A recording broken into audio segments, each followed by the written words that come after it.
तो हेलो दोस्तों, आज की इस कहानी का नाम है अधूरा प्यार। माँ, मैंने कहा था ना, मेरे लिए रिश्ते खोजो। मुझे शादी ही नहीं करनी। क्यों किसी लड़की की ज़िंदगी खराब करूँ? मैं ऐसे ही ठीक हूँ। क्यों? क्या हुआ? ऐसे क्यों कह रहा है? ऐसे नहीं कहते। ये फ़ोटो पसंद नहीं आई तो कोई बात नहीं, मैं और देखूँगी। वैसे क्या खोट है इस लड़की में?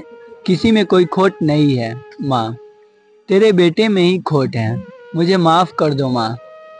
शायद ही मैं तुम्हारा ये सपना पूरा कर पाऊंगा, कहकर बीसू ऑफिस के लिए निकल गया।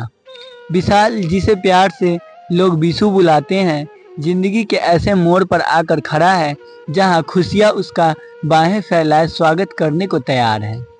पर उसने खुद ही सारे दरवाजे बंद कर रखे हैं। सभी उसे बहुत प्यार करते हैं, दोस्तों की जान है वो। ऑफिस में उसके आते ही सबके चेहरे पर एक मुस्कान खिल जाती है। खुद को भुलाकर सबकी मदद करने को तैयार रहता है। बीसू पर सबको खुशियां बांटने वाला बीसू की खुद की खुशी कहीं खो सी गई है, जो शायद ही कभी आ पाए जब तक वह खुद ना चाहे। अब तो वह झूठी खुशी का तमगा लिए घूम रहा है। उसकी मुस्कुराहट, खुशी, सब कुछ भोली मासूम खुशी के साथ चली गई। जिसे उसने दिल से चाहा था, प्यार किया था। ऐसा नहीं है कि ये कल की बात है। 5 साल बीत गए इस बात को, पर बीसू के लिए सब कुछ वही थम सा गया। हमारे दिल के दिन, हफ्ते, महीने, साल, कैलेंडर बाहरी दुनिया के दिन, हफ्ते कैलेंडर से कितने अलग होते हैं। बाहर सब कुछ बदलता रहता है, पर हमारा दिल वही ठहरा सा जाता है। बीसू ने इस बात को सही साबित कर दिया था। कहने को कुछ नया नहीं था। कॉलेज में मुलाकात हुई, फिर दोस्ती, और ये दोस्ती कब प्यार में बदल गई पता नहीं चला। रोज मिलना जुलना, बातें करना, साथ साथ घूमना, सब कुछ बहुत पसंद आता दोनों को। बीसू को तो मानो उसकी पूरी दुनिया ही मिल गई हो, क्योंकि उसे सबों से ज़्यादा बात करना पसंद नहीं था।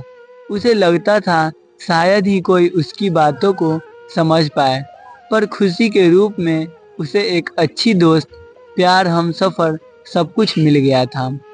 उसे अब किसी की ज़रूरत नहीं थी।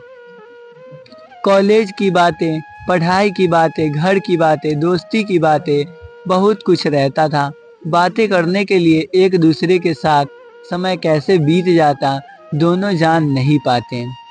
मुलाकात ना हो पाए तो फ़ोन पर ही एक एक दूसरे के दिल की बात जान लेते थे।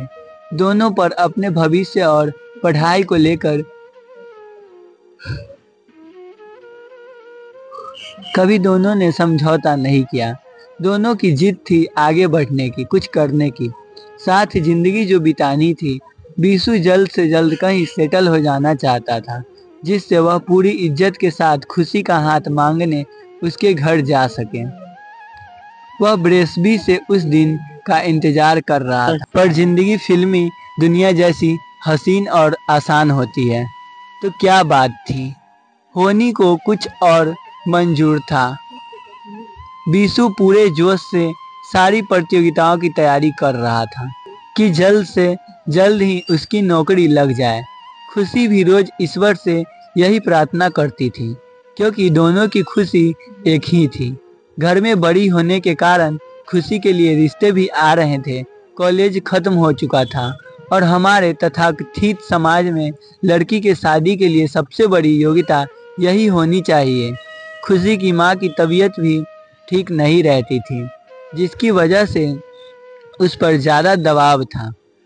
खुशी ने घर में बीसू के बारे में किसी को कुछ बताया भी नहीं था, क्योंकि दोनों ने फैसला किया था कि जब वह कहीं सेटल हो जाएगा तभी बताया जाए।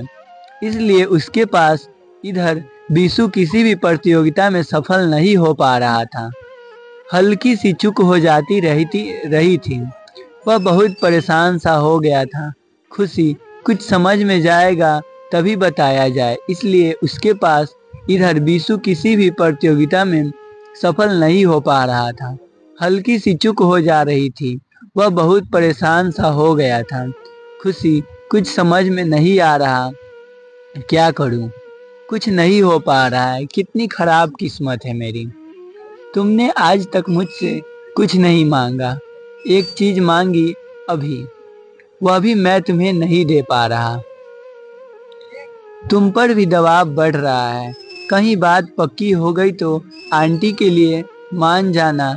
मैं इतना बड़ा कलंक अपने सिर नहीं ले सकता कि मेरी वजह से तुम अपनी माँ को नाराज कर दो। मैं पूरी कोशिश करूँगा, पर मेरी तरफ से तुम आज़ाद हो। अपना ध्यान रखना। बीसू ने खुशी को समझाते हुए कहा और फूट फूट कर रो पड़ा। रो मत बीसू, तुम जैसे कहोगे मैं वही करूँगी। कभी तुम्हें नाराज किया है जो आज करूँगी। तुम भी अपना ध्यान रखना, कुछ गलत मत करना। हमेशा के लिए जुदा होने से पहले दोनों की यही बात हुई और सब कुछ ख्वाब सा हो गया। कहाँ खो गए बीसू? फाइल कंप्लीट हुई कि नहीं? सॉरी यार, हो गई।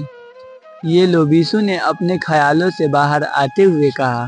जब भी वह अकेला होता था यही सब उसके दिमाग में चलता रहता था। खुशी की शादी होने के एक हफ्ते बाद उसकी नौकरी लगी, जिसकी उसे एकदम खुशी नहीं हुई। वह अपनी बदकिस्मती पर रो पड़ा। एक हफ्ते पहले यह खुशी मिलती तो उसकी जिंदगी बन गई रहती, पर उसने खुशी से किया हर वादा निभाया।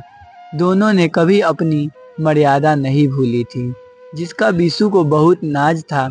एक बार मजाक में खुशी ने कहा था, अगर हम नहीं मिल पाए तो मुझे भूल जाओगे। खुद को भूल जाएंगे पर तुम्हें नहीं। क्या डायलॉग मारा था मैंने, क्या पता था सच हो जाएगा। खुशी बहुत खुश है अपनी नई जिंदगी में। मुझे उस पर बहुत फ़ख्र है, पर मैं आगे नहीं बढ़ पाया। पता है उसे भी बहुत मुश्किल हुई होगी, पर वह मुझसे ज़्यादा मजबूत निकली। चलो बीसू, टाइम हो गया। हाँ यार, चलो, नहीं तो मैं यादों में ही रह जाऊंगा। समझता दोस्त, तुम ग्रेट हो। आज के ज़माने में कौन ये करता है? मुझे और टाइम चाहिए दोस्त, इन सब से बाहर निकलने में। मैं कुछ कर नहीं पा रहा, बस ये सब भूल नहीं पा रहा। खुद को दोषी मानता हूँ, माँ को भी खुश नहीं कर पा रहा हूँ, पर पूरी कोशिश कर रहा हूँ। तुम जैसे दोस्त है मेरे साथ तो मुझे क्या गम है। तो दोस्तों, आज की ये कहानी आपको कैसी लगी कमेंट बॉक्स में ज़रूर बताना। चैनल पे नए हो तो चैनल को सब्सक्राइब करके वीडियो को लाइक करें और अपने दोस्तों के पास शेयर करें। मिलते हैं नेक्स्ट वीडियो में, तब तक के लिए धन्यवाद।